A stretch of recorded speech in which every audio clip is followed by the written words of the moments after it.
Assalamualaikum warahmatullahi wabarakatuh.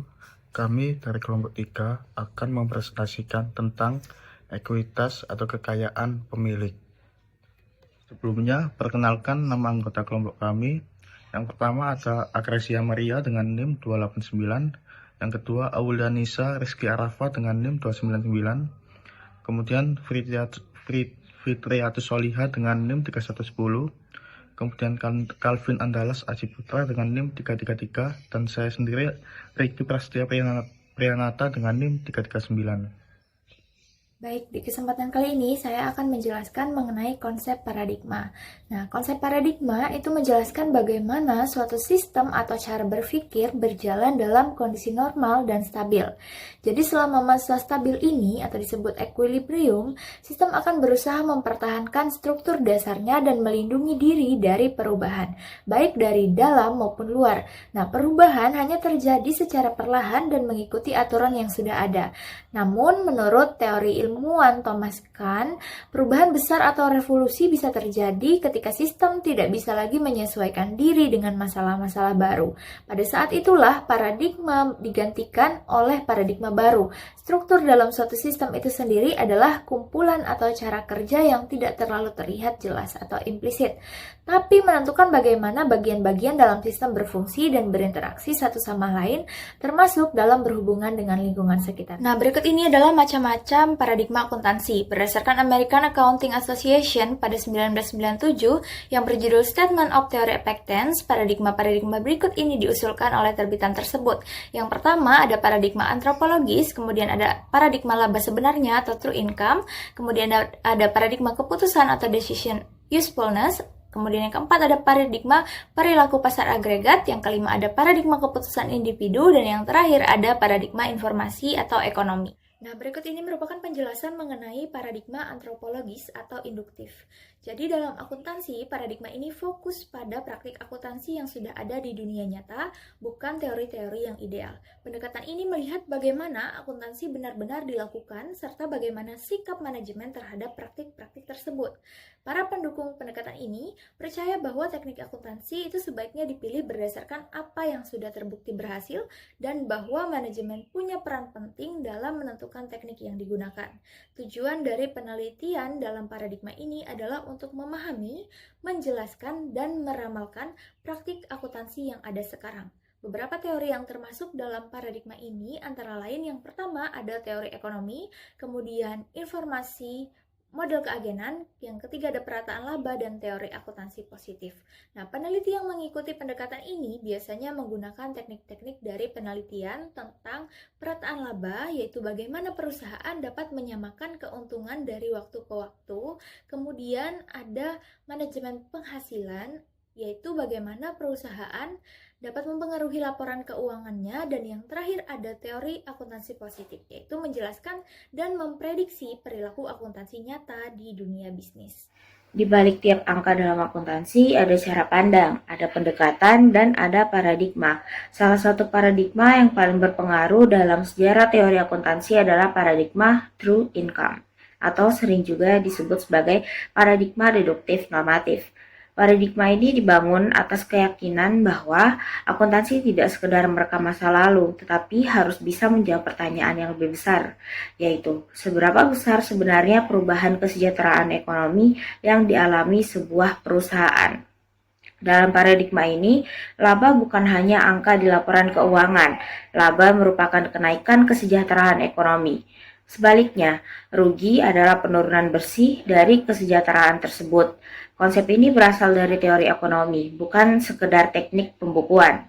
Artinya, pendekatan ini ingin memastikan bahwa informasi yang disampaikan akuntansi benar-benar mencerminkan realitas ekonomi, bukan sekedar data historis. Para tokoh yang mendorong pemikiran ini seperti Alexander Canning, Edward Bell, McNeill, Monty Python, Sprouse, dan Sweeney itu yakini bahwa akuntansi harus berdiri di atas fondasi logika, teori ekonomi, dan prinsip yang ideal. Itulah mengapa pendekatan ini disebut deduktif, karena dimulai dari teori, lalu diturunkan menjadi sistem akuntansi. Sebagai respon terhadap keterbatasan akuntansi historis, paradigma true income kemudian melahirkan melahirkan berbagai teori alternatif. Misalnya, ada price level adjusted accounting yang menyesuaikan laporan keuangan terhadap inflasi agar nilai uang tetap relevan dari waktu ke waktu. Lalu ada replacement cost accounting yang menilai aset berdasarkan berapa biaya penggantinya saat ini, bukan harga belinya dulu. Ada juga depreciable value accounting yang menghitung nilai suatu aset dari kerugian ekonomi jika aset itu tidak dimiliki. Kemudian net realizable value yang menghitung berapa nilai bersih yang bisa didapatkan jika aset dijual saat ini. Dan yang terakhir ada present value accounting yang memperhatikan nilai sekarang dari arus kas masa depan yang akan diterima atau dibayarkan. Kelima pendekatan ini punya satu tujuan yang sama, yaitu memberikan gambaran nilai ekonomi yang sebenarnya, sehingga informasi yang disajikan akuntansi bisa benar-benar digunakan untuk pengambilan keputusan ekonomi yang tepat. Paradigma ini banyak digunakan dalam dunia akademik, dalam perumusan teori akuntansi, dan juga dalam diskusi standar pelaporan keuangan internasional. Meski mungkin terdengar teoritis, pendekatan ini justru ingin membawa akuntansi lebih dekat ke kenyataan, bukan hanya menjadi catatan, tapi menjadi cerminan dari nilai dan dampak ekonomi yang sesungguhnya. Inilah yang dimaksud dengan true income, pendekatan akuntansi yang berusaha menyampaikan kebenaran ekonomi, bukan sekedar angka di atas kertas. Selanjutnya terkait paradigma kegunaan keputusan atau model keputusan, di mana informasi yang relevan bagi suatu model keputusan atau kriteria yang akan ditentukan dan selanjutnya akan diimplementasikan dengan memilih alternatif akuntansi yang terbaik. Kegunaan dari suatu model keputusan disamakan dengan relevansi terhadap suatu model keputusan. Adapun dua jenis teori yang dapat dimasukkan ke dalam paradigma kegunaan keputusan atau model keputusan. Jenis teori pertama berkaitan dengan perbedaan jenis-jenis model keputusan yang dikaitkan dengan pengambilan keputusan bisnis atau pemrograman linear, penganggaran modal, sewa versus beli, buat versus beli, dan seterusnya.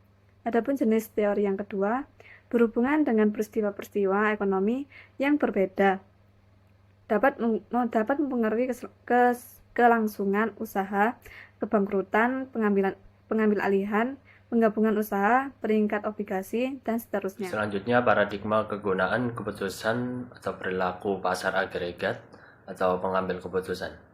Pada paradigma ini, peneliti mengutamakan reaksi pasar secara keseluruhan terhadap variabel akuntansi. Mereka percaya bahwa reaksi pasar secara keseluruhan terhadap variabel akuntansi menunjukkan peran pentingnya. Teori efisiensi pasar modal adalah dasar dari model ini. Pada teori ini, pasar dianggap efisien apabila harga saham mencerminkan semua informasi yang tersedia untuk umum dan jika perubahan harga tidak memihak dan bereaksi cepat terhadap informasi baru. Dalam pasar yang efisien hampir tidak ada keuntungan luar biasa yang dapat diperoleh dari penerapan strategi perdagangan dengan informasi tambahan. Untuk selanjutnya, paradigma pengambil keputusan atau kegunaan keputusan atau pengguna individu. Paradigma ini berfokus pada bagaimana individu bertindak terhadap variabel akuntansi. Para peneliti yang berpartisipasi dalam paradigma ini berpendapat bahwa efek positif dari variabel akuntansi terlihat pada perilaku manusia. Akuntansi dipandang sebagai cara untuk memahami dan memprediksi bagaimana orang menggunakan data akuntansi. Beberapa teori yang umum digunakan dalam model ini antara lain, yang pertama relativisme kognitif atau kesadaran. Dalam akuntansi, yaitu yang mengeksplorasi bagaimana individu memahami informasi akuntansi. Yang kedua, relativisme budaya dalam akuntansi, yang memperhitungkan perbedaan budaya dalam menafsirkan akuntansi. Yang ketiga, pengaruh informasi akuntansi terhadap perilaku, berkaitan dengan dampak informasi akuntansi terhadap keputusan individu. Dan yang terakhir, relativisme linguistik dalam akuntansi, yaitu mengeksplorasi peran bahasa dalam pemahaman akuntansi. Baik, di sini saya akan menjelaskan paradigma informasi atau ekonomi. Fokus utamanya adalah pada nilai informasi terkait ekonomi. Informasi dianggap sebagai suatu barang yang memiliki nilai ekonomis, dan pertimbangan biaya dan manfaat digunakan untuk menilai informasi saat membuat keputusan ekonomi. Pendekatan yang diambil dalam paradigma ini berusaha untuk memahami bagaimana informasi akuntansi memengaruhi keputusan ekonomi dengan cara yang lebih efisien. Secara ringkas, paradigma informasi atau ekonomi menilai-nilai informasi dalam konteks keputusan ekonomi dengan pendekatan biaya manfaat, menekankan rasionalitas dalam proses pengambil keputusan. Apabila ada pertanyaan dari kelompok lain, silakan. Baik, bila ada salah kata dari kelompok kami, mohon dimaafkan. Wassalamualaikum warahmatullahi wabarakatuh.